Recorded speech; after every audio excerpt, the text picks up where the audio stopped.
everybody. Sorry about the delay. I tried to put on a pay-per-view at $50 per person, and I think that sort of went awry. So all of those people that are hanging out there, I think they'll understand. But in all kidding aside, I just wanted to say hello to everybody. I haven't talked to you for a while, and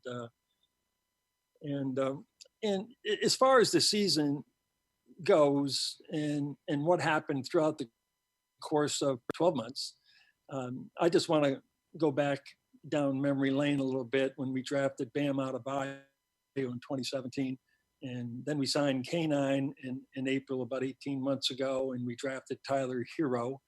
And also we had, Duncan Robinson and Derek Jones Jr., around. We had a lot of young players. And, right after we drafted Tyler, Jimmy Butler said yes to us immediately, and with Jimmy came Myers Leonard, and from there, it was all up to Spo. So I really want to thank Eric Amsler, Chet, Kammerer, and Adam Simon, our scouting staff, all those guys that go out and search down, hunt down, talent for the Miami Heat. I take very little credit for them. I just want to thank them so much for being able to fill up the cupboard, with young talent. And, from that standpoint, thanking Jimmy Butler for coming here. And from that point it was all up to Spo. Spo and his staff, put together, I think, a great program, and his leadership, his mentoring, not only, teaching players, what it was about to play for the Miami Heat, how they had to conduct themselves, I think, in practice and off the court, on the court. His staff's incredible. Jay Sable, all of the people last year, who contributed to what ended up in the finals, for us, just 2 games short of winning the championship. I just can't thank him enough, especially when the season was postponed and on March the 11th, it was shut down, and then all of us went into sheltering at home. Spo did his job, and his staff, and Eric Ferran, immediately went to Zoom sessions and working out, via Zoom, and guys were all in on that. A soft opening around the middle of May. Spo and his staff and Jay and all the logistic coordinators that ended up in the bubble, put together an incredible program to get us ready for the bubble, educated them on what the bubble would be like. And we went up to the bubble, we went 3-5 and, in seeding games, and then we hit the playoffs at 12-3 and ended up in the final. So it was a great year. But our staff, our scouting staff, our coaching staff, our training staff, our players, especially, Udonis Haslem as a leader, in the locker room, making the trade for Jay Crowder and Andre Iguodala and Solomon Hill, having that veteran leadership.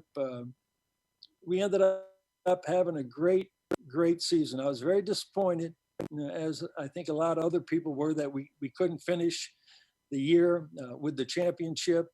But I feel so good about this team and where we're going and what's ahead of us. And contrary to what a lot of people think, the cupboard is more full than ever. We have 6 first-round picks in the next 8 years. We have, 3 second-round picks, one that is owed to us by another team. So we have a lot of assets. We have a lot of very good young players. We have great veteran leadership and talent. And I'm very optimistic, about what's ahead of us. Our theme in 2010, as you all know, and I stole it from, I think it was Stephen Covey in the book First Things First.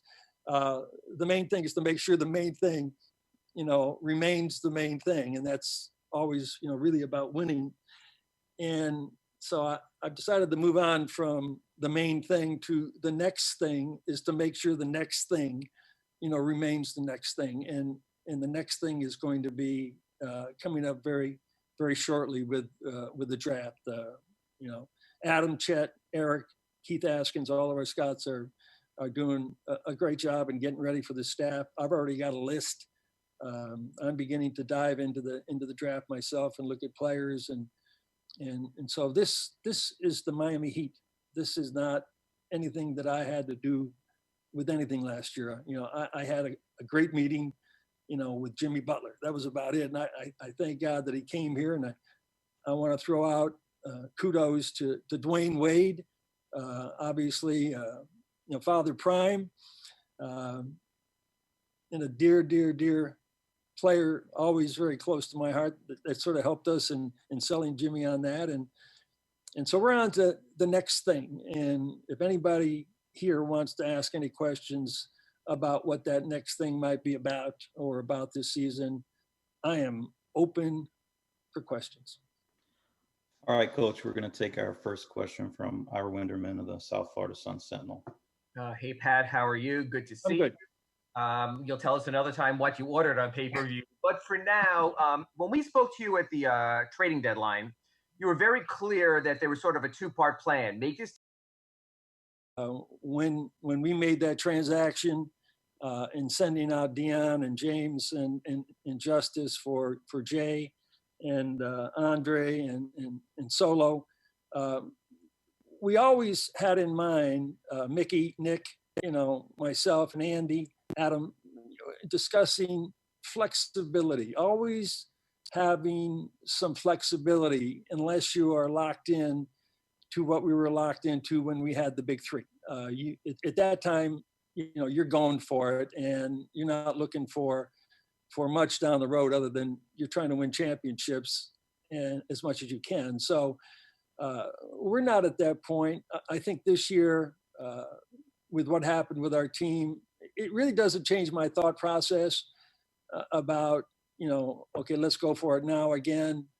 I think we'll stay the course with our picks, stay the course with our young players.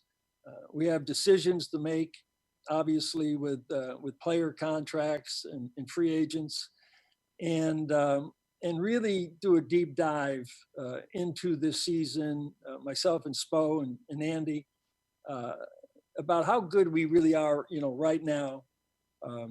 I'm not going to say that we benefited more than anybody else because of who we are and what we do and how we go about doing it, and that helped us in the bubble. I do think our team was very disciplined in the bubble, very together. The chemistry was great. Spo and the staff, everybody up there that had to do things for 3 months, kept it together. But we went in there equal. Everybody went in there with the same conditions. Maybe we had a little bit more of an idea ourselves and how we talked about it and explained to the players what was going to happen than other teams, but we all went in there equal, and nobody had an advantage in any way, shape, or form. So I'm not going to say that the bubble helped us more than somebody else, and we're not as good as we think we should be because of the bubble, and not going on the road for playoff games like you normally would if you didn't have home court advantage. That's behind us. Last year was last year. This year coming up is this year, and flexibility with draft picks, free agency is coming next, Ira, and my thinking really hasn't changed. But when I say next thing, if there's a next thing that presents itself that can really take us to maybe another level talent-wise, then I'm open to it. All right, our next question is from Tim Reynolds from the Associated Press. Hey, Pat, thank you for doing this. Hey, Tim. How are you, man? I'm good, Coach. Thank you. Without knowing, we still don't know anything. We don't know the numbers for next year. We don't know when next year. We don't know anything, really. Is it possible for you to prioritize without knowing all those facts, such as how much time you have before next season, what the number will be, what the line will be? Do you know, can you really formulate much of a plan until what to do about Bam, what to do about this player and that player? You need to know all the other factoids before you can make your list about what must be priority 1, priority 2, and so on? Well, it would be nice, it would be nice to have all of the numbers and everything in a tidy little binder, but because of the pandemic and the delay in the season and where we are now in October, I think the NBA and the Players Association, are going to try to get that together. But from a practical standpoint, regardless of what the numbers are, we know what our priorities are. And it is to take care of the players that we have to make decisions on almost immediately with our young guys. We know we have a decision to make, or Bam has a decision to make, and we do with him. We know the guys that have sacrificed for us that we really like, our free agents, especially Goran, who's been here for 5 years. It's going to be a little bit dicey for us because of wanting that flexibility. But if things can happen prior to that, I think, Tim, we have to take care of our own as much as we can. But we don't want to surrender that opportunity if it's there. So those are the discussions that Andy and I and Nick are having right now in Spo about it. So until we get everything, as I said, in a tidy little binder, I'm just writing down my to-do list and what I have to do from a priority standpoint. And when that time comes, we're going to do it. Okay, our next question will be from Barry Jackson from the Miami Herald. Hi, Pat. Congratulations on the success this year. I know you talked about wanting to take care of your own. I'm sure you value so much what Bam has done. But is there a temptation on your part to sit down with him and his agent this summer and say, look, if you just be willing to hold off on an extension for a year, obviously you're in our long-term plans, but doing so would give us more cap flexibility next summer. Is that a temptation for you to do with him this summer? Well, it's not going to be this summer. It's going to be this winter. Right, exactly. Barry, we're already 5 months past summer, but I'm not going to approach it that way. And I really don't want to get into any kind of discussions at this point about it. I think all the hypotheticals out there about what people think, is going to happen, that's what they are. I mean, you all know our numbers, what the situation is, the free agents in 21 and 20 and 21. So when it comes to our players, we want to take care of them, and especially the ones that we really value. We value Bam Adebayo. I mean, he's an all-star, and he's young, and he's great, and we're going to do what is in his best interest.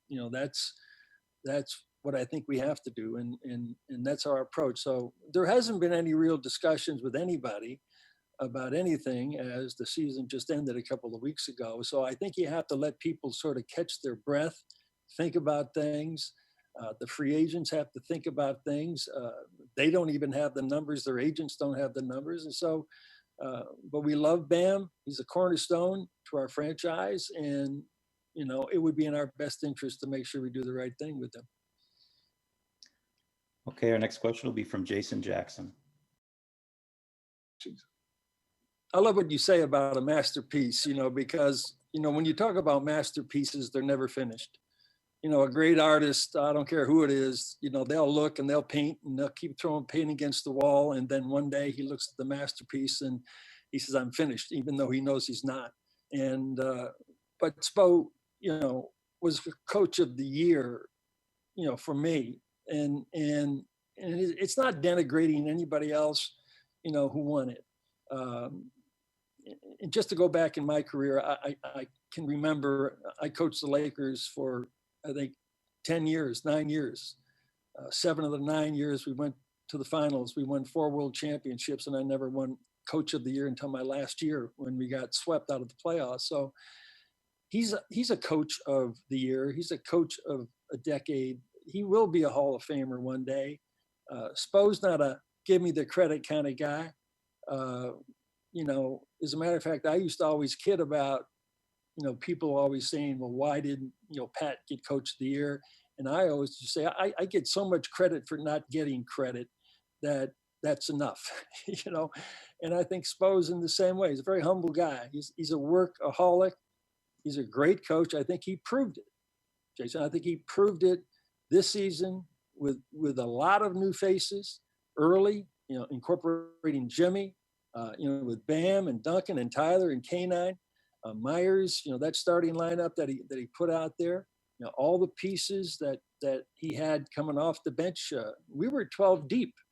It's sort of hard, to get into a real rhythm with a rotation with players and not having players that are always happy because they're not in the rotation. But he's great with the chemistry and keeping guys alive and at the same time involved. And so that's one of the most difficult things that I think a coach can do. We know what he is. I know what he is. I know what his value is. And, one day he will, from somebody, outside who votes, he will be a coach of the year, and he'll probably be a coach of the year multiple times. And then when he gets that trophy, he'll take it and you put it back in some closet and it'll collect dust. He's about winning. That's it. And that's what makes him happy. But he had a great year, and I had nothing to do with anything up in the bubble. Those men and women that were there on our behalf for 3 months put together a program that ended up, almost getting us a championship. So that's what he deserves credit for. Okay, our next question will be from Anthony Chang from the Miami Herald. Hey, Pat, hope you're doing well. You guys obviously like Tyler enough to draft him, but for you, did anything even surprise you with what you saw from him this season? What kind of growth did you see from when the season was suspended in March to 4 months later when play resumed? Well, he just got better.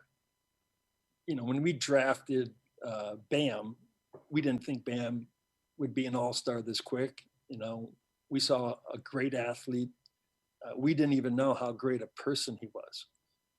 And when we found out the level of his character and his loyalty and being a teammate, that with his talent, we knew we had something special.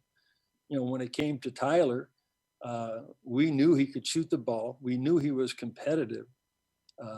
In doing all the interviews and talking to all the people that knew him, we felt that he was a great choice. In our, with Chet and Adam and Eric and Keith and all our scouts, they were unanimous on picking him. And so, how he grew was he grew through listening, and he grew through the mentorship of Udonis, Jimmy Butler, Goran Dragic, all of those guys, and the ones especially that came, at midseason, Andre and Solo and Kelly and Myers, all of these veterans took him under his wing because they saw something special there.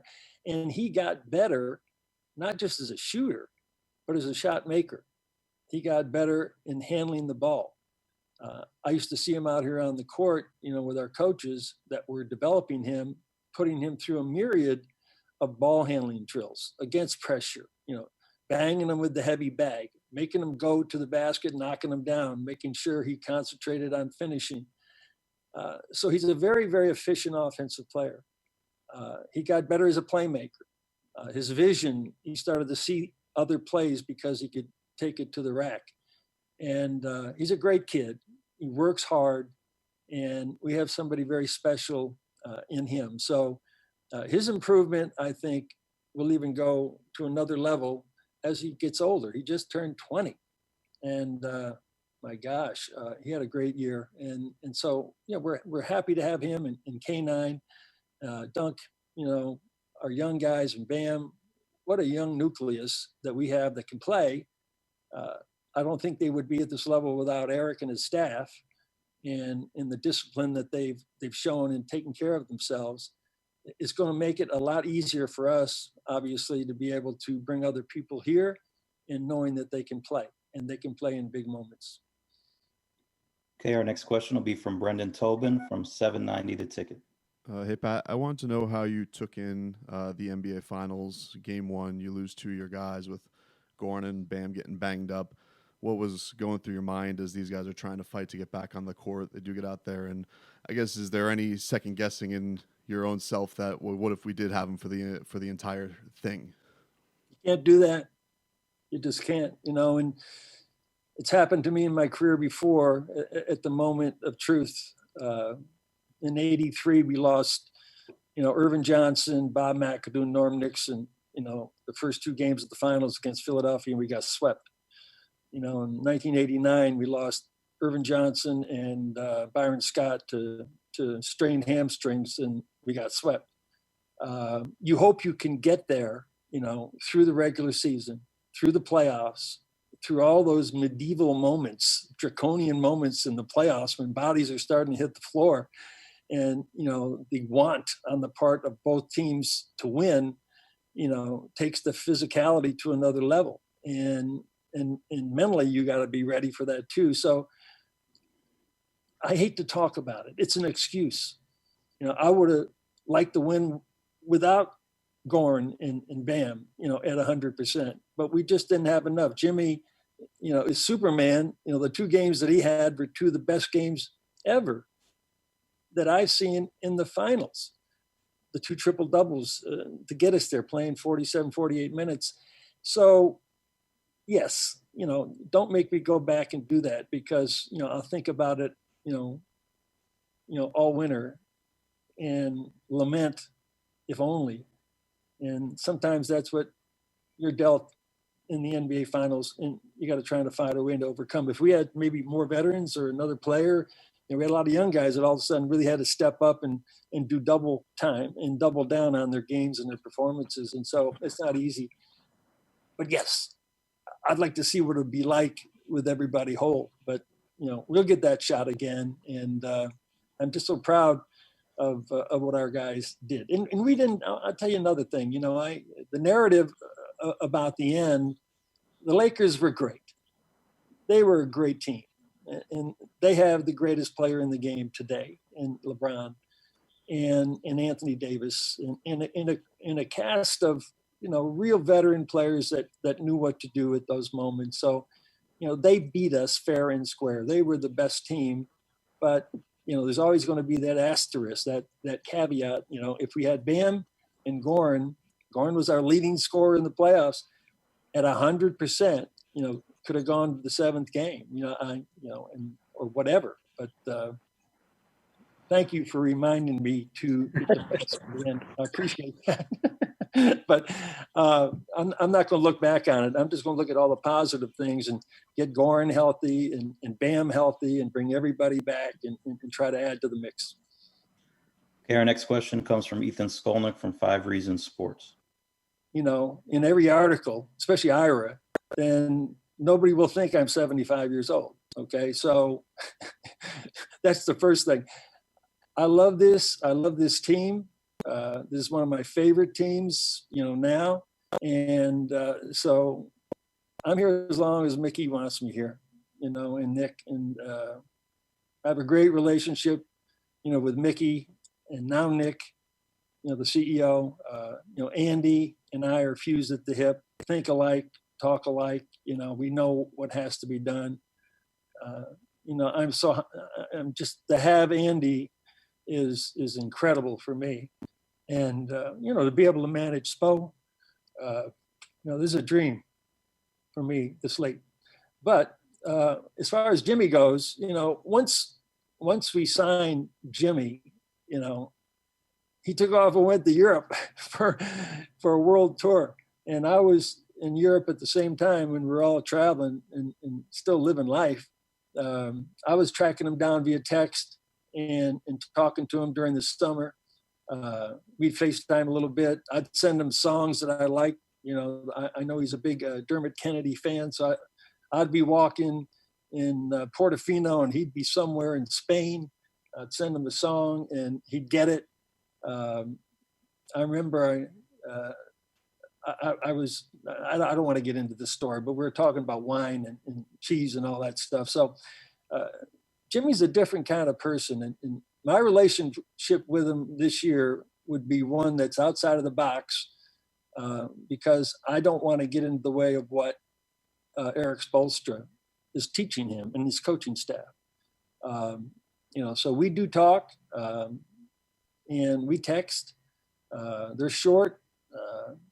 He's our leader. He's our best player. And So I don't really want to interfere on that basis every single night, odds from my seat to the court without having to have long conversations with these guys. So I love Jimmy Butler.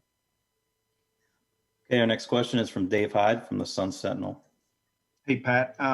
Just curious, is the central question to your offseason, can this team, if kept together and grown up together, win a title without a major move, or not? Is that the central question to what you got to work with now? I think you're right in asking that question, and it being a central question is that do you just run it back without doing anything? And if you got the cooperation from in some way, shape, or form with guys wanting to come back as free agents, but I think about that. We're in the finals. Are we a finalist? Can we get through the Eastern Conference next year? With what's happening in Philadelphia, or what's going to happen in Milwaukee, or what's going to happen in Brooklyn or Boston. We already know Boston's got their team together, and we got 3 first-round picks, in the draft. Toronto, there's a lot of very good teams, and so yeah, that's a question that I'll kick around in my mind. I'll talk to Spo about it, but in spite of that, we know we have a very, very competitive team, and we have a culture that I think players want to come to and want to be part of. And I think a lot of players possibly, like what they see with us. So we'll see what happens in the future, but I'll kick that around, Dave. And I think you're right. It's something that are we good enough, or do we need to get on to the next thing earlier? So, as I said at the top of this interview, that I'm gone from the main thing to the next thing. So if the next thing presents itself and helps us, move the needle up, then us. For the team, he's a multifaceted player right now, and his game, needs to expand, and it will expand because he is a player that's willing to work at it. So we know what he can do, and I don't think Eric Spoelstra would have put him in, the situations as a main trigger man in our offense as a point center, unless he had great confidence in his ability to handle the ball, make plays as a passer. He didn't do that his rookie year. He didn't do half of the things that he does now, and that's just through steady work and growth, development, confidence. When you talk about practice, I think that was a famous quote by one of our great players about practice, and I love him to death, but it gives you confidence. Practice gives you confidence. When you prepare, you become confident in what you do out there. So Bam will practice, and he will get better. Eric will expand his game, and I think he'll become better in all facets of the game. Okay, our next question is Ira Winderman from the Sun Sentinel. Pat, you had told us before that when you sort of look at the draft, you don't want too much too often. You said every other year is a nice path to be on. You certainly showed that justice in 15, Bam in 17, Tyler in 19. Well, now we come up to a year where you have a lot of youth on the team, but also a year when you don't have your draft first-round pick in 2 of the next 3 years. Right. What's your thought about the draft, especially with what could be a 5-week turnaround from the draft to the start of the next season? Thank you. Well, we're going to use the pick, from that standpoint. Whether or not we keep it, remains to be seen. From that standpoint, you're right about the 5-week turnaround, the lack of normalcy in our schedule, and also the schedule of a lot of these draft, picks. They will not have played basketball for 8 to 9 months, and in any kind of real organized way. And so they're going to miss a lot. And if you draft and there's just no summer league or just a training camp, and you're into the next season, then they might not develop as quick as you think they can. We don't know yet about what's going to happen with the G League. I think they're talking about some things that might happen, in midseason to bring a bunch of teams down there that can get together and play. But I'm not too concerned about having too many young players today.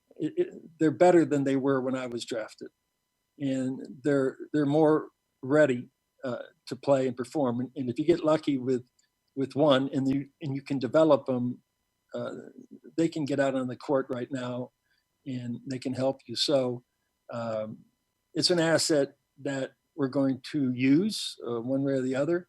And I'm just glad that we have 6 of them in the next 8 years, because again, you just never know if something happens and you can make a deal that could bring you a player that you really want. So you just got to be ready. So we're going to go ahead, Ira, and use the pick. Whether we keep it or not remains to be seen.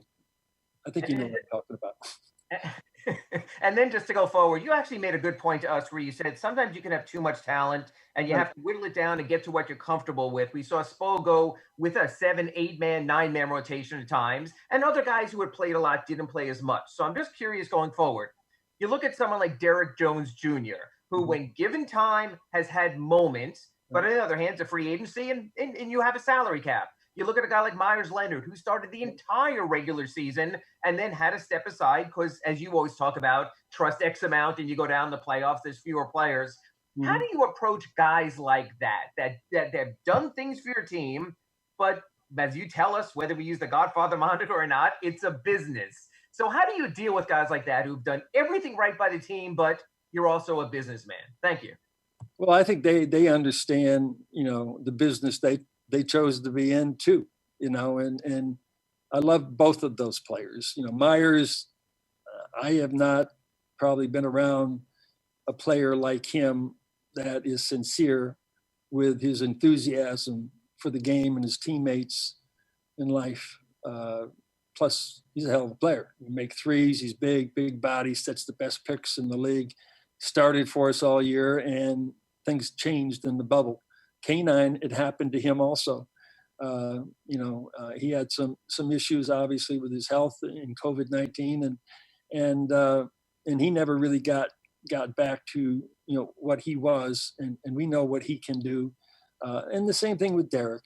I do believe that what changed for Derek was the addition of Andre and Jay at midseason, and now Spo had 11, 12 guys that could play. And I feel bad for Derek. I really do. And I feel bad for Myers.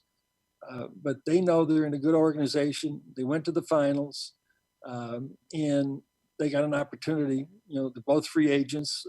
We're going to talk to them, obviously, like everybody else. But it's not easy. I think Spo did the best job that he could do in trying to manage the rotation. He found that what was best for the team in the playoffs was to go down, was to go smaller. Now, is that going to be something that will change in his philosophy in the future? When you take a look at the Lakers, they were big, they were massive. And I'm talking about their front line of Davis and Howard and McGee, Morris. These guys are big guys. So we have, good size with Bam and with Myers and also with Kelly.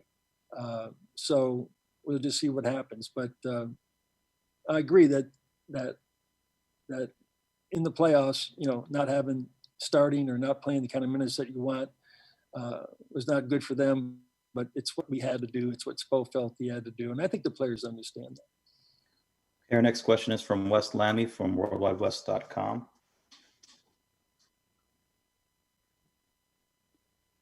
Thank you. Pat, obviously the term heat culture, it just really grew more in the bubble. And I just want to get your thought in terms of, do you think obviously it's evolved, or do you think it just remains the thing, or the main thing in terms of the term heat culture? Thank you. Well, I think when you do something, for 25 years, and culture is is defined as an environment in which, people, understand that they have to share in a vision. It's shared goals, shared vision, shared thoughts. That it's not always easy, but I think you have to have an environment in which you create in some way, shape, or form that everybody can flourish. Our culture harkens back to my playing days.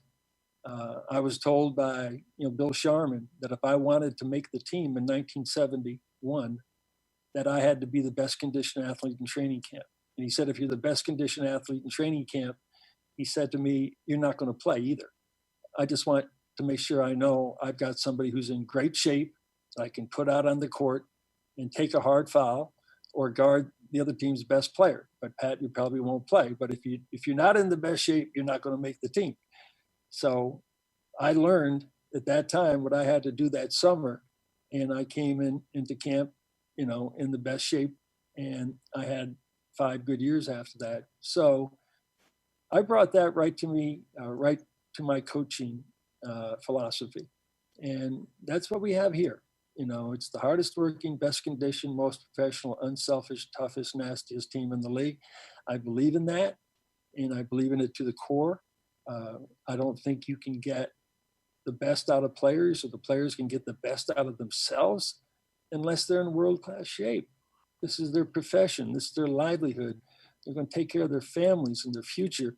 And how can you not, in this kind of environment, in the NBA, not be the best conditioned athlete on the court? That's to me, it's just academic. So our culture started in 1995 when I came here, but it also is a vision of Mickey Arison, the Arison family, and how they run their business at Carnival, and how they wanted the business to be run here. And so our culture is real because our staff believes in it. Spo believes in it. Jay Sable believes in it. Eric Ferran believes in it. Everybody upstairs here in basketball operations believes in it. And I think our players do too. It's not easy. It's always said, or somebody always talks about, this is not for everybody. I think this is for everybody. I really do. And if you want to get the most, out of your career, then we can help you do that. If you don't really care about getting the most out of your career, then, you can go anywhere you want. But, the culture is something that is big for us, and it's just there. It's embedded. We don't have to really sell it. I think it sells itself. I want to thank all the media out there for talking about it all the time, but it's real. And, some people don't really think that it matters, but to us, it counts. I want to thank Mike McCullough, our senior vice president for, marketing, for putting together culture shirts, especially during the playoffs, and even a couple of years ago. Nice soft cotton shirts you can wear with culture across the top. When I'm taking my 50-mile walks, yeah, sure. It's really about that. It's an organizational thing. I'm proud of it, and I'm proud that we get identified for it. Okay, next is Tim Reynolds. Pat, last year, I remember you saying something to the effect of, you're not whale hunting, you still have a harpoon, and you're now targeting orcas. I think I got that right. I don't know. That's close enough. It sounds like close enough to something you'd say. Yeah, I did. Whale, orca, was Jimmy it?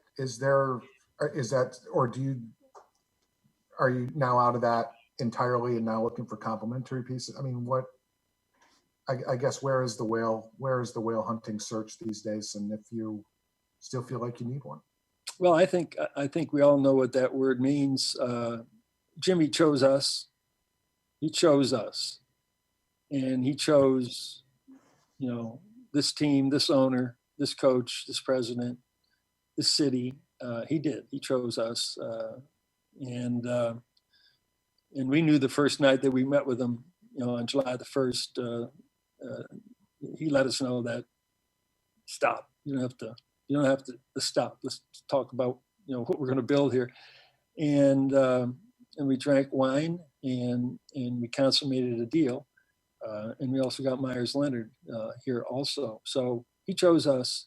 Yes, Jimmy is a whale, okay, or an orca, and he's great for us to have, as somebody that other players can look at and say, well, I want to be somewhere like that where I feel that way about the team and feel that way about the city. And Jimmy's very sincere, and we're fortunate to have him. So it's just a great addition to our team, our city, to our state, and to have all the young guys around him to help him those nights when maybe he might not be having the greatest night.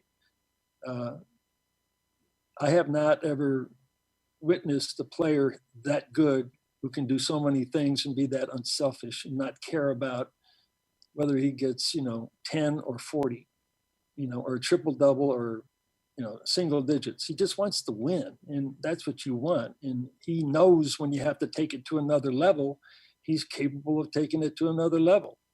And he knows when other guys might be struggling, and he says, well, our shooting's not good tonight, or we're turning the ball over, and he just takes over. You need players like that in this league to advance far, and we're glad to have him. We'd like to have some more if we could find them.